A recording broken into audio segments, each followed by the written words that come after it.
Bismillahirrahmanirrahim. Assalamualaikum warahmatullahi wabarakatuh.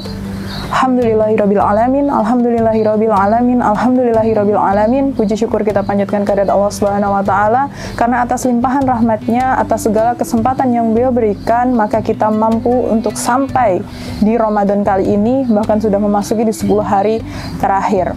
Salawat serta salam kita haturkan kepada Nabi besar Muhammad sallallahu alaihi wasallam.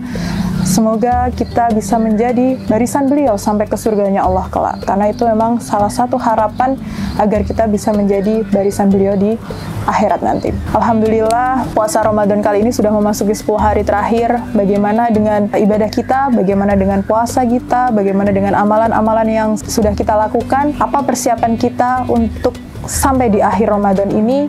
Mari kita cek dalam diri kita masing-masing.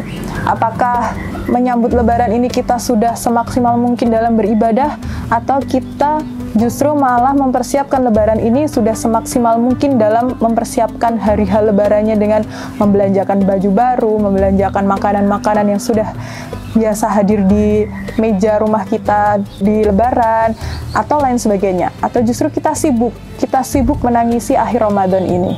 Akhir Ramadan yang akan tinggal sedikit lagi kita berkesempatan untuk meneguk indahnya Ramadan ini. Sebagai seorang muslim, kita harus bisa menata kehidupan kita dengan baik gitu. Baik di sisi keuangan, dari sisi perencanaan kehidupan dan lain sebagainya. Di sini saya mau sedikit sharing tentang kiat-kiat hidup hemat.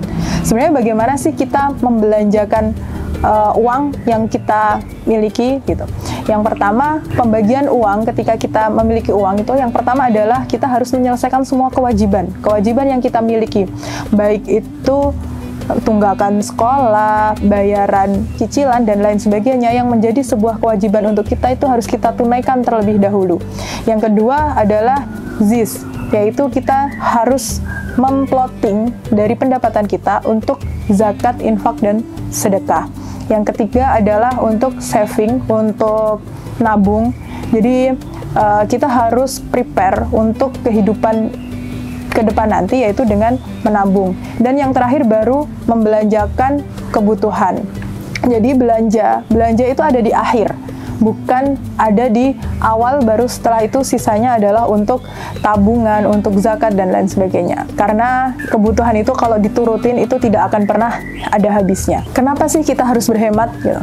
Karena berhemat itu salah satu tuntunan yang mungkin memang bukan hal yang mudah, tapi dengan berhemat itu berarti kita bisa meningkatkan kualitas diri kita. Karena apa? Dengan kita mampu berhemat, berarti kita mampu untuk menekan hawa nafsu kita dalam membelanja, dalam berbelanja, membelanjakan segala sesuatu yang mungkin kurang bermanfaat.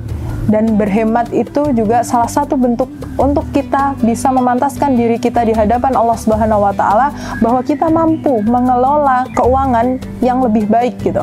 Karena Allah memang sudah memberikan rezeki itu sesuai dengan takaran masing-masing. Ketika kita sudah mampu untuk mengelolanya, yakinlah Allah akan memberikan kapasitas yang lebih dari itu. Karenanya, mari kita pantaskan diri di hadapan Allah agar kita bisa mendapatkan rezeki yang jauh lebih besar gitu. Besar kecilnya rezeki itu sebenarnya tergantung dari rasa syukur yang kita miliki. Ada orang yang memiliki rezeki yang kecil menurut kita, tapi dengan rasa syukur yang dia miliki, dia justru akan bisa mendapatkan keberkahan darinya. Ada orang yang terlahir kaya raya, tapi dia tidak bersyukur dan terus-menerus untuk mencari dari jalan yang kurang halal gitu. Itu justru akan menjadi murkanya Allah Subhanahu wa taala. Selain itu, dengan hidup berhemat itu adalah menjauhkan diri kita dari siksa di neraka. Karena apapun yang kita lakukan, itu akan dipertanggungjawabkan kelak. Jadi bagaimana kiat-kiat biar kita bisa hidup hemat? Yang pertama, menanamkan dalam diri kita bahwa hidup hemat itu wajib. Yang kedua adalah menyadari bahwa dengan hidup hemat dan menahan hawa nafsu untuk membelanjakan yang berlebihan, itu adalah sesuatu yang menjauhkan kita dari godaan-godaan setan. Yang ketiga, kekayaan itu hanya simbol duniawi. Jadi kita tidak perlu menghiasi diri kita dengan simbol-simbol kekayaan. Dan yang terakhir, dengan modal yang seminim apapun, kita akan tetap bisa hidup dengan izin Allah Subhanahu wa Ta'ala.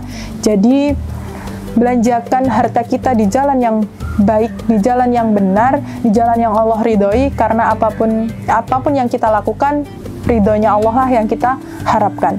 Jadi sebagai seorang muslim yang baik, sebagai seseorang yang tidak ingin menjadi kawan dari setan, maka kita harus berupaya untuk bisa membelanjakan harta kita di jalan yang baik dan benar yang Allah ridhoi, jauhi dari sifat boros, agar kita bisa selamat dunia dan akhirat. Sebagai seorang muslim, semoga Allah mampukan kita untuk mengendalikan diri kita dalam membelanjakan harta kita. Semoga kita bisa berhemat, tidak menjadi orang-orang yang boros, agar kita bisa jauh dari murkanya Allah. Wallahu a'lam bishawab. Semoga bisa menjadi inspirasi yang baik.